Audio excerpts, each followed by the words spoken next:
আরে একটু তাড়াতাড়ি হাত চালাও না। আরে বাবা তুমি চিন্তা করো না, এবারে একদমই লেট হবে না। মিশিকা তৈরি হয়ে গেছে? ও কখন রেডি হয়ে গেছে, ওই দেখো বাইরে খেলছে।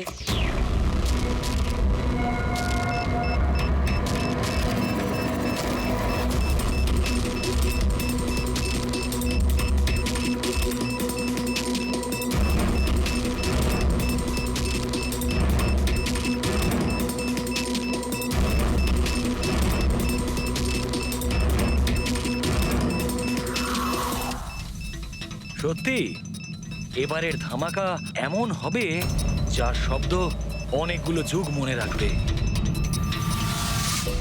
আমরা ঠিকঠাক বেরোতে পারবো তো এখান থেকে? আরে 100%। এমনিতেও আমাদের ওপর কারোর সন্দেহ নেই, আর যতক্ষণে আমরা এখান থেকে বেরোবো ততক্ষণে তো এই বাড়ির আর এই জায়গাটারও চিহ্ন মিটে যাবে।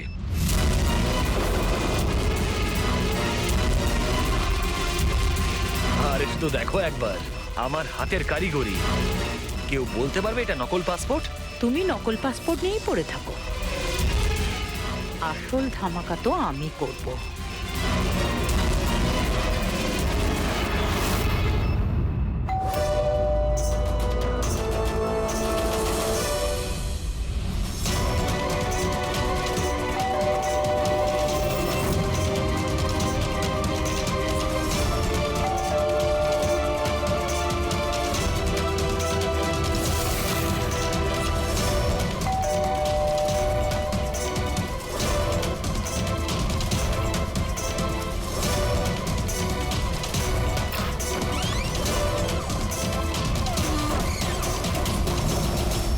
স্যার, এই কুরিয়ারটা আপনার।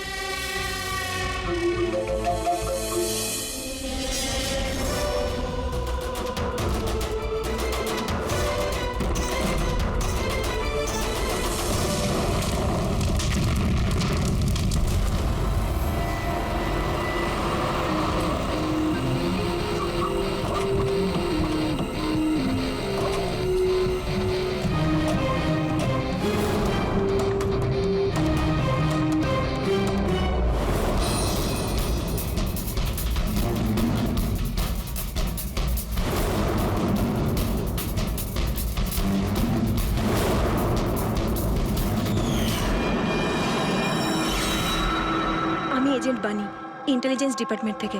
আমি আপনাদের কল করেছিলাম। থ্যাংক গড আপনারা এসেছেন স্যার। স্যার, আমার কাছে বেশি সময় নেই। আমাদের দুজন অফিসার, মনিকা আর তার অ্যাসিস্ট্যান্ট, সিলিন্ডার ফাটার ফলে মারা গেছে ওখানেই। আর এটা দুর্ঘটনা নয় স্যার, এটা একটা ষড়যন্ত্র। ব্যাস, মনিকার এই ভাগ্নি, এই বাচ্চাটাই রয়েছে এখন। আর স্যার, একে ওরা মেরে ফেলবে। আপনি কি করে জানলেন এই ব্লাস্টের ব্যাপারে? স্যার, আমাদের অফিসার ওকে বলেছিল যদি কোনো প্রবলেম হয় বা কিছু যদি হয়ে যায় ও যেন কল করে আমাকে এখানে ডাকে। যেই আমি ওর কল পাই সাথে সাথে এখানে চলে আসি। এই বাচ্চাটাকে তুমি নিজের ইন্টেলিজেন্স ডিপার্টমেন্টে কেন রাখলে না? আর এই তোমার এই অপারেশনে হেড কে? স্যার, আমাদের হেড নিজেই নিখোঁজ। জানি না উনি বেঁচে আছেন কিনা। নিশ্চয়ই আমাদের দলেই কেউ বেইমান আছে, যার জন্যই অপারেশন ফেল হয়েছে। সেই বেঈমান তুমি নও তো? আমাদের সামনে ভালো সাজার নাটক করছো। স্যার, আমি যদি বেইমানি করতাম তাহলে আপনাদের কল করে কেন ডাকতাম? হতে পারে এখনো আমার উপর নজর রাখা হচ্ছে। স্যার, আমাকে যেতে হবে। কোথাও তুমি যাবে না যতক্ষণ না আমাদেরকে বলছো যে তোমার অপারেশনের ফান্ডাটি কে। টেররিস্টদের যারা ফান্ড দিচ্ছিল তাদের এগেনস্টেই ছিল এই অপারেশনটা। আর আমার মনে হয় হয়তো আমাদের অফিসাররা জানতে পেরে গিয়েছিলেন আসল ক্রিমিনাল কে। আমাকে ওরা কিছু বলার আগে ওরা মারা যায়। স্যার, স্যার, এই হলো আমাদের অফিসাররা। ঠিক আছে, বাচ্চাটাকে আমাদের কাছে রেখে যাও। যদি তোমার সঙ্গে যোগাযোগ করতে চাই তাহলে কিভাবে করব? স্যার, এটা গেস্ট হাউসের নাম্বার। আমার সাথে যদি আপনারা কথা বলতে চান আপনারা শুধু আমার নাম বলে যোগাযোগ করাতে বলবেন, ওরা ঠিক যোগাযোগ করিয়ে দেবে। ঠিক আছে।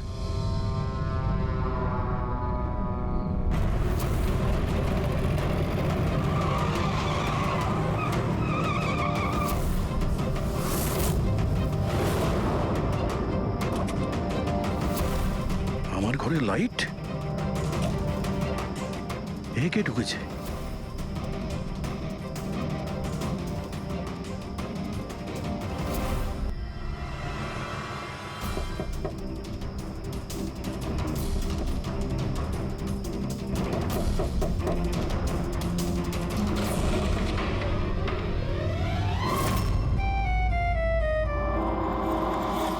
করে। তুমি কে? এটা কি করছো তুমি? তুমি তোমার বউয়ের উপর গুলি চালাবে? কি বউ? ম্যাডাম, মনে হচ্ছে আপনি কোনো ভুল ঠিকানায় চলে এসেছেন। এটা আমার বাড়ি। আপনি বাড়ির ভেতরে ঢুকলেন কি করে? হ্যাঁ, আপনার নাম কি? রজনী কুমারী, মিসেস রজনী দয়া কুমারী। 3 মাস আগে তুমি আমাকে বিয়ে করেছিলে বন্টুরে। ওখান থেকে পালিয়ে গেলে, তাও আবার কাউকে কিছু না জানিয়ে। বন্তুরে? তো আমি মিথ্যে বলছি? আমি একটা ভালো পরিবারের মেয়ে, সেখানে কিনা আমি এক পরপুরুষকে বলবো তুমি আমার বর? হ্যাঁ, কি বলছো কি তুমি? তুমিই তো আমাকে তোমার ঠিকানা দিয়েছিলে, আর ফোন নাম্বারও তো দিয়েছিলে। আমি দিয়েছিলাম? তো মাথা খারাপ আছে তোমার? মনে হয় তুমি জানো না আমি একজন সিআইডি অফিসার। কি হয়েছে দয়া? তুমি তোমার বউয়ের উপর চিৎকার করছো কেন? আরে সুধা আন্টি, এ আমার বউ নয়। দেখো, তোমরা সবাই দেখো। নাও মা, জল খেয়ে নাও। আরে কেন বলছো ও তোমার বউ নয়? তুমি জানো কতক্ষণ ধরে ও তোমার জন্য অপেক্ষা করছিল? আমি দেখলাম, তাই আমি ওকে তোমার বাড়ির ডুপ্লিকেট চাবি দিলাম। আমার বাড়ির চাবি আপনি যে কেউকে কি করে দিয়ে দিলেন? কাউকে? যে কেউ মানে? ও তোমার অপরিচিত নাকি? ও তোমার নিজের স্ত্রী। তো বিয়ে করে নিলে? লুকোচ্ছ কেন? তবে তোমার চয়েসটা খুব সুন্দর। আরে আমি তো ভাবতেই পারিনি যে আপনি এই বয়সে বিয়ে করবেন। আরে আন্টি, আমি কোনো বিয়ে এই বয়সে মানে কি? তুমি সিআইডি, তার মানে এটা নয় যে ওর ওপর তুমি তোমার রাগ দেখাবে। কাকিমা, ও যখন আমাকে বকে আমি তখন সেটা সহ্য করে নি, আর এখন এখন তো বলছে আমি তো স্ত্রী না।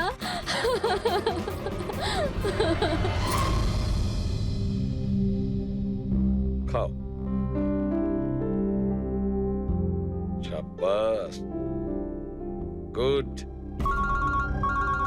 শোনো মা, তুমি খাও, আমি একটু ফোনটা ধরি। হ্যাঁ হ্যাঁ দয়া। স্যার, আমি একটা অদ্ভুত সিচুয়েশনে ফেসে আছি স্যার। আপনার সঙ্গে দেখা করতে চাই।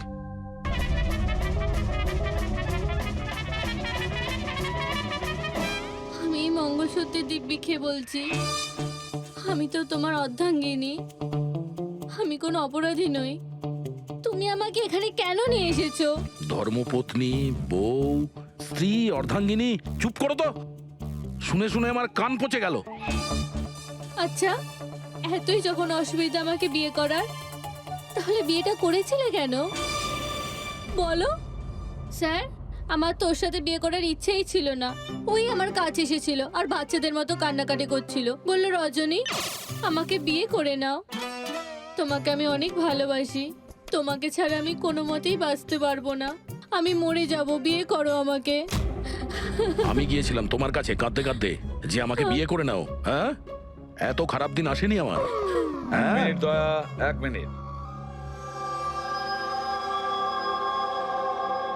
তোমার নাম রজনী, তাই তো? তোমার কাছে কোনো প্রমাণ আছে? কোনো প্রমাণ দয়ার সঙ্গে তোমার বিয়ে হয়েছিল? বন্তুরের ওই পুরোহিত যে আমাদের বিয়ে দিয়েছিল, আর এই ছবিগুলো, আর এই ছবিগুলো কি মিথ্যে? স্যার, ওর ভালোবাসা আমাদের গ্রামের পুকুরের মতো শুকিয়ে গেছে। তোকে বলে দিন আমি ওকে ডিভোর্স দিয়ে দেব, কিন্তু এটা যেন ও না বলে আমাদের এই বিয়েটাই হয়নি। ডিভোর্স?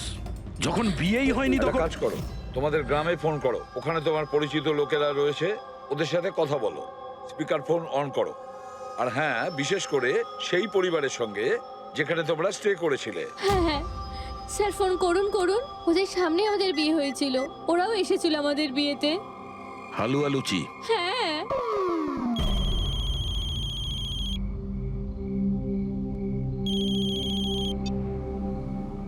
হ্যালো। হ্যাঁ কমলা আন্টি, আমি দয়া বলছি মুম্বাই থেকে। চিনতে পেরেছেন? আরে দয়া, কি বাবা, তোমায় চিনতে পারবো না কেন? আমাকে হঠাৎ মনে পড়লো। রজনী ঠিকঠাক বাড়ি পৌঁছেছে তো? তোমার বাড়ি খুঁজতে অসুবিধা হয়নি তো? কমলা কাকি, ওকে তো আমি পেয়ে গেছি, কিন্তু ও তো আমাকে ভুলেই গেছে। কিন্তু ও বলছে যে ও আমাকে নাকি চেনেই না, আমাকে নাকি কোনোদিন দেখেইনি, আমাদের নাকি বিয়েটাই হয়নি। কি হয়েছে দয়া? রজনী কোনো ভুল করেনি তো? সেটাই বলছি দয়া। বন্ধ করে দাও। আমার আমার মাথায় কিচ্ছু আসছে না স্যার, এটা কি হচ্ছে? কেন কেন করছো তুমি এগুলো? কি উদ্দেশ্য তোমার? বলো কি উদ্দেশ্য তোমার? স্যার স্যার আপনার বন্ধুরা এসেছে। আরে তোরা এখানে কি মনে আরে করে? হাই। আরে আমি ফোন করতেই যাচ্ছিলাম তোদের দুজনকে। আরে কেন আসতাম না? বৌদি ফোন করেছিল আমাদের, তাই তাড়াতাড়ি চলে এলাম। কিন্তু হয়েছেটা কি? বৌদি তুমি কাঁদছো কেন? আর আর এখানে রয়েছো কেন? দয়া, আরে তুই সত্যি কথা বল, কি করেছিস তুই বৌদির সাথে? কেন কাঁদছে বৌদি? আরে কিসের বৌদি, কার বৌদি? তোদের দুজনের মাথা খারাপ নাকি? আমরা অন্তর গেছিলাম 5 দিনের জন্য, ওখানে ট্রেকিং করেছি আমরা, শিরদেবাবুর বাড়িতে উঠেছিলাম আমরা, তারপরে ব্যাক করে এসেছি আমরা, ব্যাস। আর কি? আরে আমরা মিথ্যে বলছি না, তোর বিয়ে হয়ে গেছিল, আমার কাছে ছবিও আছে তো তার। দেখুন না দাদা, ও নাকি বলছে আমাদের নাকি বিয়েই হয়নি, ও নাকি আমাকে চেনেই না, ও আমাকে ভুলে গেছে, ও তো কিছুই মনে করতে পারছে না। এই দেখুন, এই দয়া, এই বৌদি, কমলা কাকি, আর এই তো আমরা। আর এরকম নকল ফটো বানানো তো খুবই সহজ, কম্পিউটারে যে কেউ বানাতে পারে। হ্যাঁ, তো কম্পিউটারের সাথেই তো বিয়ে বিয়ে খেলা খেলতে পারতো, তা আমার জীবনটা কেন বরবাদ করলো বলুন? এবার আমি তোমাকে কোর্টে নিয়ে যাব। আমি লেখাপড়া শিখেছি, হ্যাঁ, তুমি আমাকে দুর্বল ভেবো না। Sir, sir, sir, sir, sir, উত্তর দিন স্যার। এটা কি সত্যি যে সিনিয়র ইন্সপেক্টর দয়া নিজের স্ত্রীর উপর অত্যাচার করছেন? অদ্ভুত ব্যাপার, আপনারা সত্যি কথা না জেনে যা খুশি বলে যাচ্ছেন আমার ব্যাপারে। আপনাদের কি মনে হয় আপনারা সিআইডি তে আছেন বলে নিজেদের পাওয়ারের মিসইউজ করতে পারবেন আপনারা? দেখুন, আমরা সিআইডির লোকেরা না কোনো অন্যায় করি, না কোনো অন্যায়কে সমর্থন করি, বুঝেছেন? এই মিডিয়া খবর পেলো কি করে ভাই? আরে বুঝতে পারছি না ভাই, মনে হচ্ছে প্রতিবেশীরা ফোন করেছে। নমস্কার, নমস্কার। আমি সামন্ত, সমাজসেবক। আমি থাকতে এই দেশের নারীর ওপর কোনো অত্যাচার হতে পারে না। স্যার, আমি হলাম দামিনী। মহিলাদের অধিকারের লড়াইয়ের জন্য আমি একটা এনজিও চালাই। এই মেয়েটাকে ওর অধিকার নিশ্চয়ই পাইয়ে দেব। Yes sir. হ্যাঁ, ঠিক আছে, ওকে। Sir, minute. স্যার দাঁড়ান স্যার, স্যার উত্তর দিন স্যার। স্যার, রজনী ম্যাডাম, দয়া কি আপনাকে মারধর করেছে? আপনি আমাদেরকে বলতে পারেন। আমি আপনাদের কাছে একটাই অনুরোধ করব, আমার স্বামীকে ফিরিয়ে দিন আপনারা, আমার দয়াকে ফিরিয়ে দিন আপনারা। দেখো, কেসটা অনেকটা গড়িয়ে গেছে। তুমি এই রজনীকে সঙ্গে নিয়ে নিজের বাড়িতে নিজের সঙ্গে রাখতে হবে। আর শোনো, এই অফিসকে বোঝাতে হবে কোনো রজনীর সঙ্গে তোমার এই যে লেডিস সোশ্যাল ওয়ার্কার আছে না, দামিনী ম্যাডাম, সেও তোমার সঙ্গে থাকবে, এটা দেখার জন্য যে দয়া রজনীর সঙ্গে কোনো মিসবিহেভ করছে না। তার মানে স্যার আমাকে আমার বাড়িতে এই কার্টুনগুলোর সাথে থাকতে হবে? থাকতে হবে দয়া, যতক্ষণ না এই রজনী কে জানা যাচ্ছে, তোমাকে থাকতে হবে। এখন তো স্যার এগুলো একটা খারাপ স্বপ্নের মতো মনে হচ্ছে। এমন মনে হচ্ছে যে আশপাশের দেশ থেকেও লোক আসবে এটা প্রমাণ করার জন্য যে এই রজনী আমার বউ। দয়া, যশবন্ত আর মনিকার খুন, আর তাছাড়া এই রজনী তোমার স্ত্রী সেজে তোমার বাড়িতে যে জোর করে চলে এসেছে, গন্ডগোল আছে দয়া, অনেক গন্ডগোল আছে। এরকম কিছু হতেই পারে না। আর এ কোনো অসহায় মেয়ে নয় স্যার, আমি ওর মুখের ওপর বন্দুক ধরেছিলাম, ওর মুখে কোনো রকম কৌতূহল বা ভয় কিচ্ছু ছিল না। স্যার এই রজনীও হয়তো কোনো পাকা অপরাধী হবে। ওর গ্রামে গিয়ে একবার খোঁজ নাও তো, দেখো আসল ব্যাপারটা কি। আর যতক্ষণ তোমরা একসঙ্গে থাকবে, এই রজনী আর দামিনী দুজনের সঙ্গে ভালো ব্যবহার করতে হবে, না হলে এরা দুজনে মিলে এমন ঝামেলা করবে। হ্যাঁ স্যার, এবার ওদের খেলা ওদের সঙ্গেই খেলবো। বুড়বি, যেখানে যশবন্ত আর মনিকা খুন হয়েছে সেখানটা খুব ভালো করে দেখো। দেখো কোনো না কোনো প্রমাণ তো নিশ্চয়ই পাওয়া যাবে। স্যার আমার এই এজেন্ট বাণীকেও খুব একটা ঠিক লাগে না, ওকেও তো সন্দেহ হয়। আমরা ওকে ভরসা করে কোনো ভুল করছি না তো? গেস্ট হাউসে একবার ফোন করো, দেখি একবার। হ্যালো, বাসন্তী আছে? হ্যালো, আমি বাসন্তী বলছি। আমি জানতাম এত সহজে আপনারা সন্দেহের তালিকার বাইরে আমাকে রাখবেন না, ব্যাস অবস্থা বোঝার জন্য ফোন করেছিলাম। তবে বাইরের আবহাওয়া কিন্তু খুব একটা ভালো না, তাই বাসন্তী এখন এখানেই থাকবে। যখন যাবে বলে যাবে। স্যার গেস্ট হাউসেই আছে। ঠিক আছে। স্যার আমি আসছি। দেখি এই রজনী নতুন কোন চাল চালার জন্য তৈরি হচ্ছে। আপডেট দিয়ে যেও। স্যার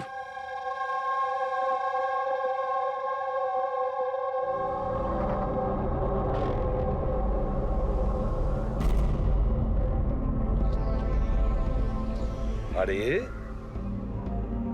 বলো মা, তুমি এখনো ঘুমোওনি? ঘুম আসছে না? না কিছু নয় আঙ্কেল। না না না, এটা বললে কেন হবে? কিছু তো ব্যাপার আছে, তাই না? বলো। আঙ্কেল ওই মা আমায় বলেছিল যদি আমি ওনার মতো ডিটেকটিভ হতে চাই তাহলে সবসময় সতর্ক থাকতে হবে, চোখ কান সবসময় খুলে রাখতে হবে। বাহ, ঠিক কথা বলেছো। তাহলে চলো, আমি তোমাকে একটা প্রশ্ন করছি, ঠিক ঠিক উত্তর দেবে। হ্যাঁ, মনে করে দেখো, তুমি ওখানে ওই আন্টিকে তুমি ফোন করেছিলে, তার আগে কি হয়েছিল? আমি বাইরে খেলছিলাম, খেলতে গিয়ে আমি পড়ে গেলাম, তারপর আমি ঘরে গিয়ে জামা বদলালাম, তারপর আবার খেলতে শুরু করলাম, তারপর খুব জোরে আওয়াজ হলো। আরে বাবা, তারপরে? দুষ্যন্ত আঙ্কেল বলেছিল যদি কখনো এরকম হয় তাহলে বানের দোকানে গিয়ে বানি আন্টিকে ফোন করতে, আর আন্টি না আসা অবধি ওখানেই থাকতে। সাব্বাস মা, ঠিক করেছো তুমি। যাও যাও, ঘুমিয়ে পড়ো। হ্যাঁ আঙ্কেল, মাসি আর দুষ্যন্ত আঙ্কেল আর কখনো ফিরবে না?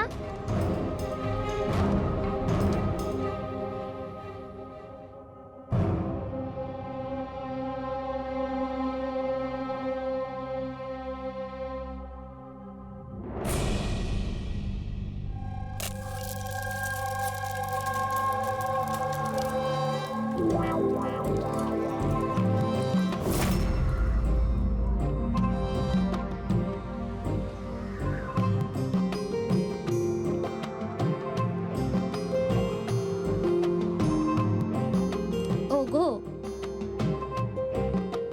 ছি ছি, পতি পরমেশ্বর,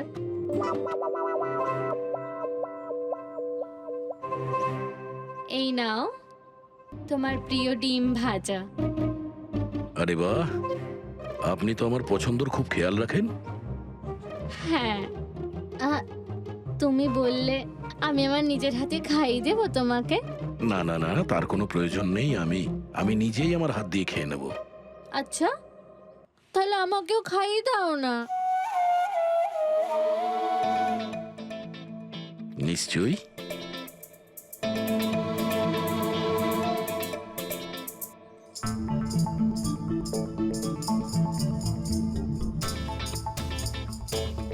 কেমন লাগলো? হেভি হয়েছে। আচ্ছা, তুমি এত ভালোবেসে কথা বলছো আমার সাথে, যেমন বিয়ের দিন বলেছিলে, খুব ভালো লাগছে আমার। আমি কি আমার রেডিওটা একটু চালাতে পারবো? একটু পুরনো ঠিকই, খটখট করে, কিন্তু আমার খুব পছন্দের। খটখট করে আপনার মতো? হ্যাঁ, কি বললেন? না, আপনি রেডিও শুনতে পারেন বিন্দাস। যাই হোক, আজ আমি শহরের বাইরে যাচ্ছি একটা কেসের ব্যাপারে, কালকেই ফিরবো। যাই হোক, দামিনী দেবী তো আছেন। ঠিক আছে, আমি আসি। শোনো না, বলো না। তাড়াতাড়ি আসবে, হ্যাঁ? আর মনে করে আমাকে একটা ফোন করবে, হ্যাঁ? শুধু তোমাকেই মনে করব। এখন আমি চলি। হ্যাঁ,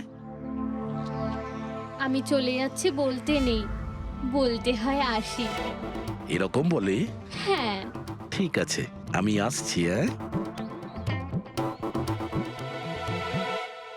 ইন্সপেক্টর যুবরাজ। হ্যাঁ, ইয়েস ম্যাডাম। এই হলো রিপোর্ট যেগুলো আপনি চেয়েছিলেন, সিলিন্ডার ব্লাস্ট আর শর্ট সার্কিটের।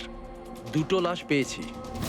আমরা আরো অনুসন্ধান চালানোর আগেই কেস সিআইডির কাছে চলে যায়। বাড়ি ব্লাস্টের পর যেরকম ছিল সেরকমই আছে তো? আগে হ্যাঁ, আসুন দেখুন। চলুন।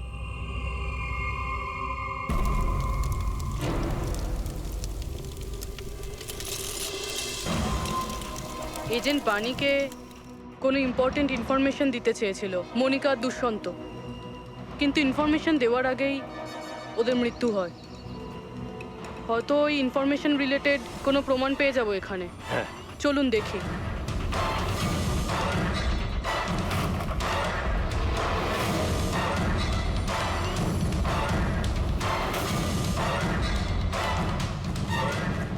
এটা কি মুভার্স আর প্যাকার্সের প্যাকেট এখানে?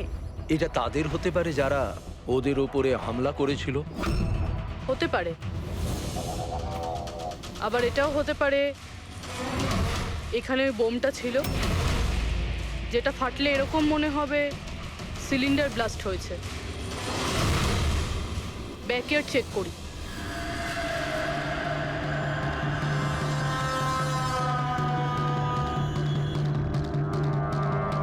এখানে তো সেরকম কিছু নেই। এক মিনিট।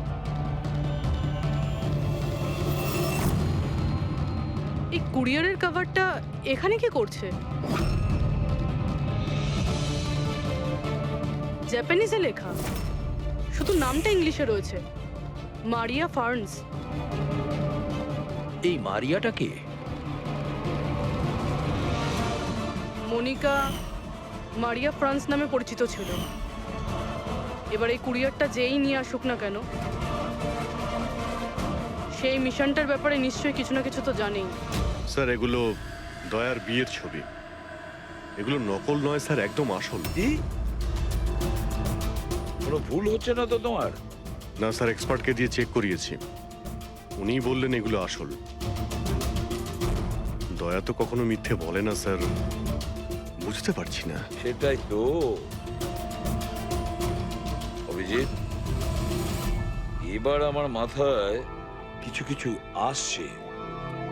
মনে হচ্ছে কেউ দয়ার মুখের আদলে মাস্ক তৈরি করে সেটা পরে ওই রজনীর সঙ্গে বিয়ের ছবি তুলেছে। সে যেমন চতুর তেমন বুদ্ধিমান। ও জানতো যে নকল ফটো ধরা পড়ে যাবে। স্যার তবে এই ছবিগুলো কাছ থেকে তোলা হয়নি স্যার, সমস্ত ছবিগুলো দূর থেকে তোলা হয়েছে। হ্যাঁ, কিন্তু এই রজনী, এর আসল পরিচয়টা কি? স্যার রজনী কুমারী ওর আসল নাম। ওর আধার কার্ড, ওর প্যান কার্ড, ড্রাইভিং লাইসেন্স সব আমি চেক করেছি। ওর বান্তুরেই জন্ম আর সাতারাতেই পড়াশোনা করেছে। যদি এটাই হয় তাহলে অভিজিৎ, এই রজনীর কীর্তিকলাপ প্রমাণ করা বেশ কঠিন হয়ে দাঁড়াবে। শহরে এমন কোনো ইভেন্ট কি হতে চলেছে? স্যার একটা ইভেন্ট আছে যেটা ওদের কাজের। কি? স্যার একটা কনভয় যাবে 5 টন সোনা নিয়ে বেসরকারি ব্যাংকের উদ্দেশ্যে। তো হতে পারে যে আতঙ্কবাদীরা নিজেদের ফান্ডের জন্য লুট করার চেষ্টা করবে। একদম ঠিক বলেছো অভিজিৎ, এটাই ঘটেছে। যারই সিকিউরিটি আছে না এই সোনার ট্রান্সপোর্টে, ওকে বলতে হবে, ওকে অ্যালার্ট করতে হবে। আর ওকে এটাও বলতে হবে আমাদের নজরে থাকবে সোনার দেওয়া নেওয়ায়। আর অভিজিৎ, আমি মিশিকার কাছে যাচ্ছি, আর তুমি আর দয়া ওখানে চলে যাও আর খুব ভালো করে জিজ্ঞাসাবাদ করো। কিছু না কিছু তো নিশ্চয়ই আমাদের হাতে আসবে ওখান থেকে।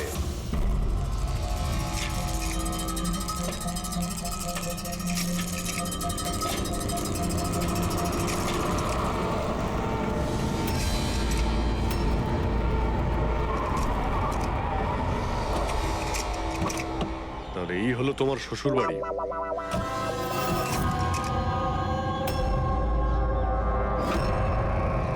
তুমিও ভাই আমার পেছনে লাগছো, হ্যাঁ?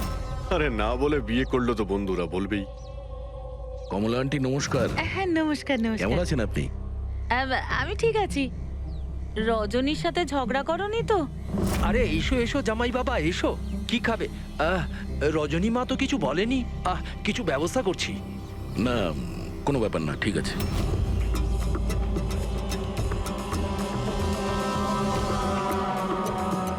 অভিজিৎ, এ গ্রাম একদম ফাঁকা, বাচ্চাগুলোকে কোথাও দেখা যাচ্ছে না। আগের বার তো অনেক সরগরম ছিল জায়গাটা।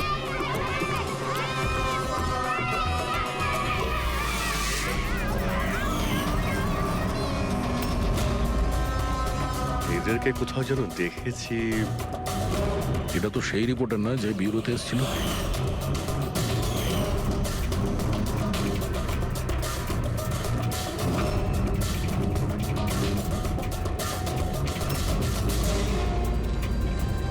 আচ্ছা কাকা, সব ঠিক আছে তো এখানে? হ্যাঁ হ্যাঁ, সবকিছু ঠিকই তো আছে। না মানে আমরা এমনি খোঁজ খবর নিতে এসেছিলাম আর কি। বসবেন না? না না, আমরা আমরা আসছি। হ্যাঁ, আবার আসবেন।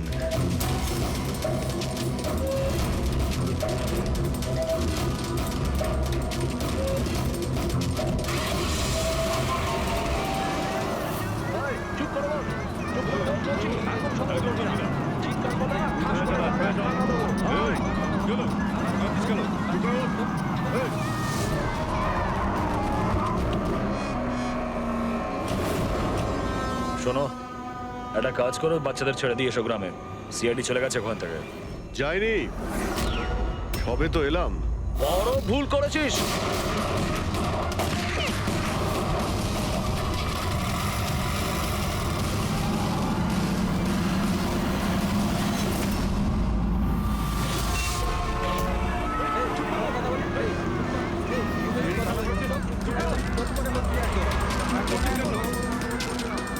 আরে সিআইডি অফিসার গাড়ি চালাচ্ছে নাকি?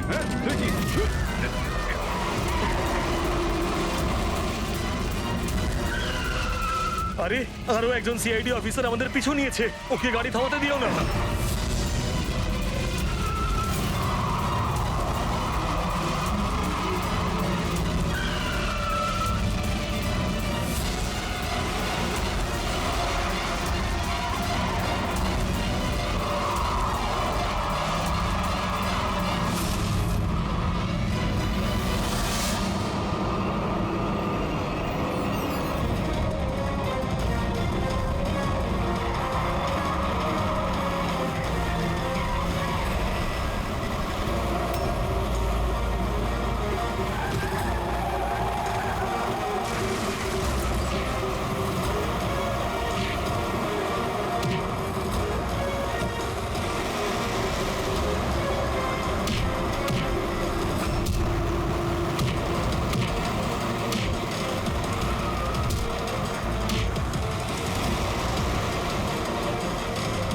তোমাদের কি মনে হয়েছিল আমরা একা মরবো? তোমাদের একসাথে নিয়ে মরবো। বাস দাঁড় করাও তাড়াতাড়ি। চলো বাইরে যাও, বাচ্চারা বাইরে যাও তাড়াতাড়ি।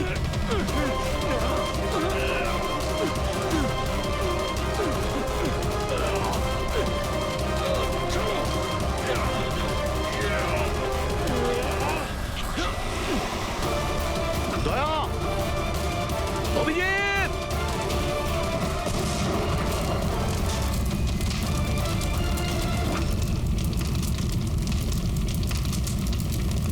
স্যার, এই কুরিয়ারের প্যাকেটটা পেয়েছি ওই ক্রাইম সিন থেকে। এখানে নাম, অ্যাড্রেসটা ইংলিশে আর জাপানিজে কিছু লেখা রয়েছে। কি হতে পারে?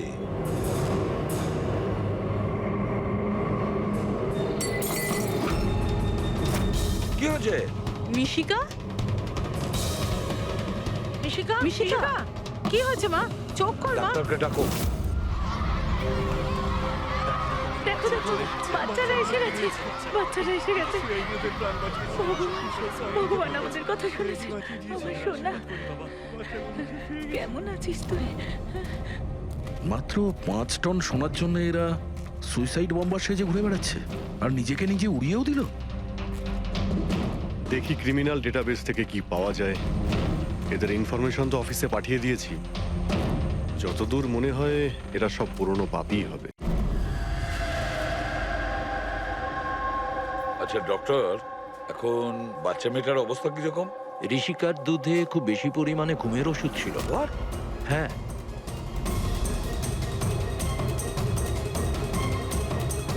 শুনেছেন আপনি ডক্টর কি বললেন?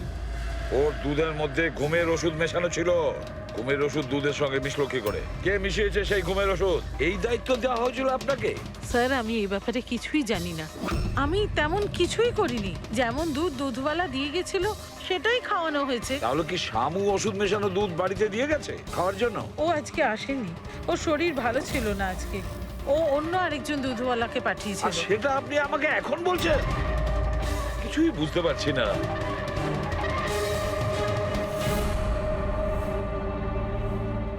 এর ক্ষতি করার জন্য কেন উঠে পড়ে লেগেছে এরা? এ কি ক্ষতি করেছে ওদের? স্যার হয়তো ওই লোকটা রজনীর গ্যাংয়ের লোক হবে। কিন্তু এই মেয়েটার সাথে কিসের কানেকশন সেটাই তো বুঝলাম না। স্যার এই প্রশ্নের উত্তরটা ওই কুরিয়ারের প্যাকেটে থাকতে পারে। ওখানে জাপানিজে কিছু লেখাও ছিল। ট্রান্সলেট করে দেখতে হবে। আমাদের ক্ষমা করে দেবেন, আমাদের কিছু করার ছিল না। না না ঠিক আছে, আমরা বুঝতে পারছি। আমার বন্ধু এবং প্রতিবেশীদেরও এরকম ভাবেই ধমকেছে মনে হয় মিথ্যে কথা বলার জন্য। কিছু তো প্ল্যান আছে। এত কিছু করেছে মানে বেশ বড় সড়ো উদ্দেশ্য আছে। এই যে এদের রিপোর্ট এসে গেছে। এই যে সুইসাইড বম্বার ছিল ওর নাম হলো পুরান। কান্ডুল আজম আতঙ্কবাদী গ্রুপের লোকজনেরা। কুবের শাসা, মালজি আর এই কঠিয়াল, এই তিনজনের ফাঁসির সাজা হয়েছে তিনুয়ারাতে এই ব্লাস্ট করার অপরাধে। এদের পরবর্তী উদ্দেশ্য মনে হচ্ছে সোনা লুট করাই হবে। আচ্ছা এই রজনীর ব্যাপারে কি ভাবলে? রজনী, ওর ওপর নজর রাখার জন্য আমি পুরো ঘরেতে স্পাই ক্যামেরা লাগিয়ে দিয়েছি। অ্যালার্ট এসছে, রজনী কারোর সঙ্গে কন্ট্যাক্ট করছে। ডায়না বলছি, পুরো প্ল্যান ঠিক হয়ে গেছে। সোনা ওই ভ্যানে পুরনো রাস্তা দিয়ে 1টা থেকে 2টোর মধ্যে যাবে। ভ্যান সেই সময় লুট করতে হবে। আর চিন্তা করো না, সিআইডি কিছু বুঝতেই পারবে না। ওরা এটাই প্রমাণ করতে ব্যস্ত আমি দয়ার বউই নই। আর ওদের একটা খবর আমার কাছে আছে, কারণ ওদের সিআইডি বিউরোতে আমি একটা ছোট্ট মতো বাগ লাগিয়ে দিয়েছি।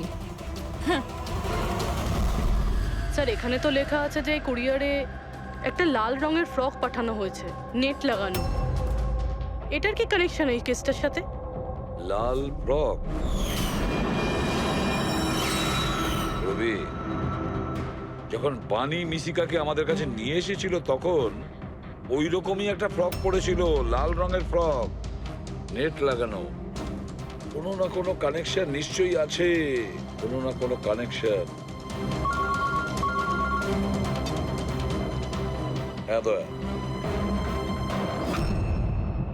স্যার এই হলো ডাকাতির পুরো প্ল্যান, যেটা দয়া স্যারের বাড়ি থেকে পেয়েছি। স্যার ভালো হয়েছে আমরা ওই রজনীকে আগে থেকে ধরিনি, নয়তো ওই আতঙ্কবাদী গ্যাং এই কাজটা অন্য কাউকে দিয়ে দিত।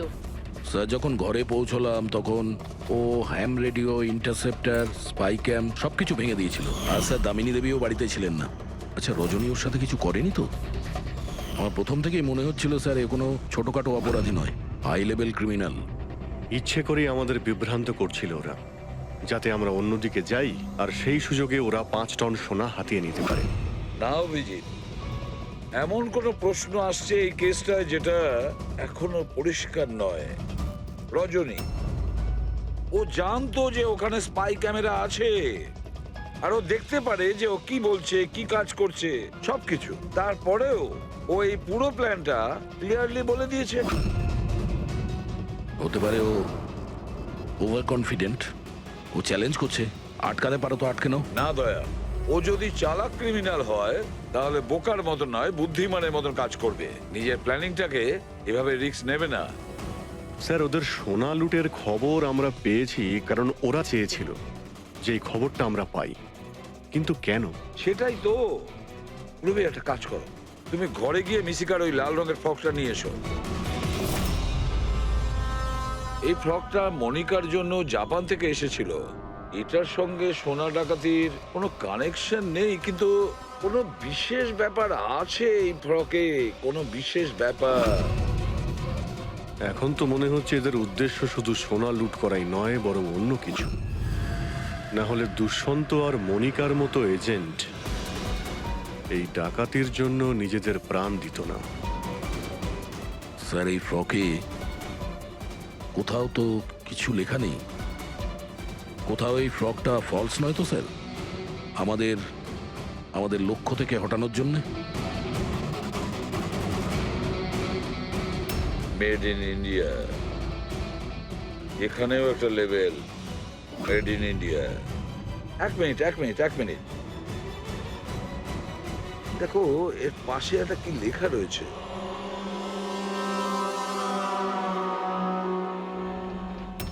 ভেতরে দেখো জাপানি ভাষায় লেখা, আর এদিকে মেড ইন ইন্ডিয়া। কি লেখা থাকতে পারে জাপানি ভাষায়? এটা ট্রান্সলেট করে দেখতে হবে। পুরবি, স্যার, দেখো তো জাপানি ভাষায় কি লিখেছে, ট্রান্সলেট করে বলো তো। স্যার, হ্যাঁ, স্যার এটা ট্রান্সলেশন। ও মাই গড।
হ্যাঁ, ব্যাস দাঁড়িয়ে যাও।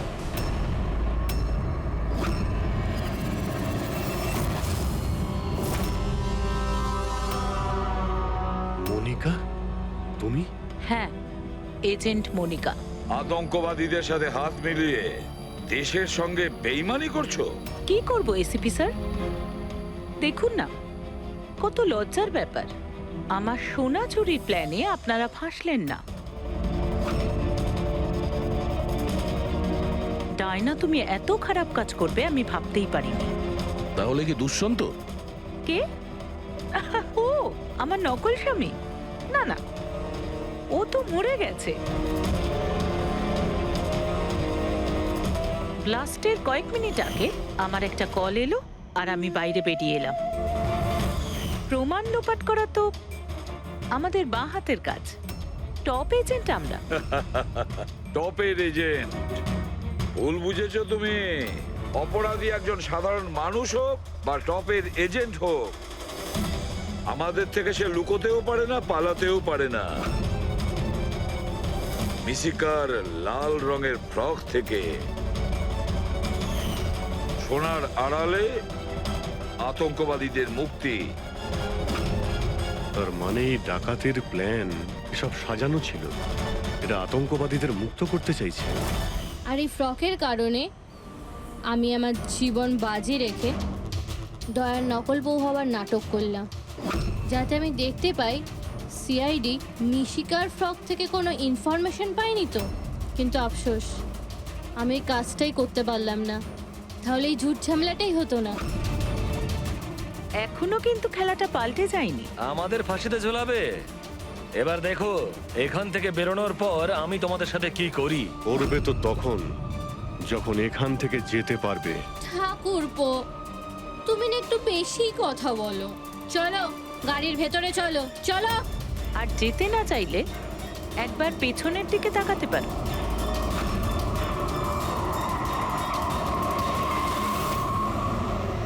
বানি, দামিনী আর মিশিকা, এদের তিনজনকে বোম দিয়ে উড়িয়ে দিতে আমাদের 3 সেকেন্ডও লাগবে না। বুঝতে পেরেছো তো? গাড়িতে গিয়ে বসো সবাই, তাড়াতাড়ি। এই চল রে। অভিজিৎ, পুরবি, দয়া।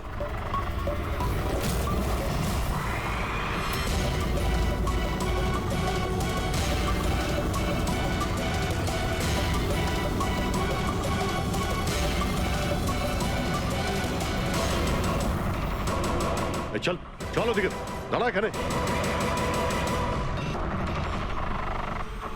তোমাদের কি মনে হলো আমরা এখানে এমনি এসেছি? তৈরি না হয়েই? প্রাণেশ্বরী, এসো। আপনার আসল শ্বশুর বাড়ি যাওয়ার সময় এসে গেছে, চলুন। চলো তাড়াতাড়ি উঠে পড়ো, চলো চলো চলো। তুমি ঠিক আছো মা? সবাইকে তো ধরেছো, কিন্তু আসল খেলোয়াড় তো এখনো ঠিক জায়গায় লুকিয়ে বসে আছে। ওকেও ধরে ফেলবো স্যার, কিন্তু এই মিশিকার কি হবে স্যার? স্যার, একটা অরফানেজের কিছু লোকেদের আমি চিনি। মিশকার ব্যাপারে আমি ওদের সঙ্গে কথা বলতে পারি। না, আমি আঙ্কেলের সাথেই থাকবো। আচ্ছা ঠিক আছে, কোনো ব্যাপার না, তুমি আমাদের সাথেই থাকবে, ঠিক আছে? চলো।